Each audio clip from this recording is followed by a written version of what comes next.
Hello folks, my name is Zalán Tóth, and today I'm going to give you 10 reasons that the Panasonic Lumix G9 is still worth it in 2020. So here is the first reason: 4K 60 frames per second. While Sony needed a really long time to implement it into their camera, Panasonic had it in their camera for a while. Not only you get the 4K 60p, but also you get it with a higher data rate. Reason number 2 is we have 10-bit. Now 10-bit will be very helpful for gradation and post-production and for green screen also. You can do 4K 60p, but it's only 8-bit. Number 3. The amazing EVF on this camera. Not only is it high resolution, but you can also view it at 120 frames per second. And depending on if you are wearing glasses or you are having hard time watching this small screen, it has 3 adjustable sizes. It has 140 fps in 1080p. Now it does actually all the way up to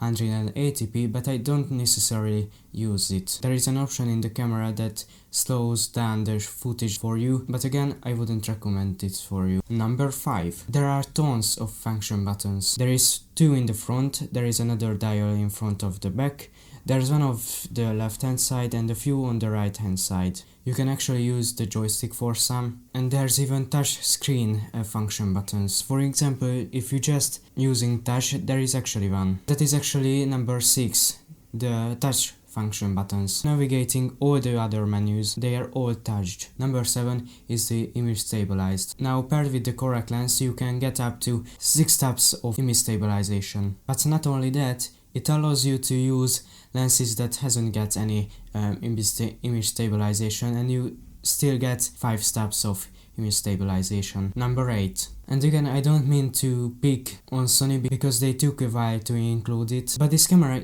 actually has a flip out screen. To be honest with you guys, I don't usually use this flip out screen because I connect a bigger monitor to the camera, and this brings us to the number 9. On the right hand side, you have a headphone jack, microphone jack, a full HDMI out, which I use to connect the camera with the monitor, and a USB port, which I personally don't use. Number 10. It has dual card slots, which is even to these days is a rarity in a lot of cameras. Not only that, but the both are UHS 2, which supports high-speed shooting and high-speed recording. Now of course there's a lot of things that I didn't touch here, like the 20 frames per second burst mode, up to 60 frames per second burst mode, the Panasonic's 6K mode, where you can shoot 30 frames per second and then extract it to 80 megapixels. And there's also a 10K mode for photos, which uses a sensor shift. I know I didn't tell many examples in this video, so if you have something specific, just let me know in the comments below, and probably I will make a video about it. I hope you all find it helpful. Thanks for watching, and don't forget to be friendly with your local subscribe button, and see ya in the next video.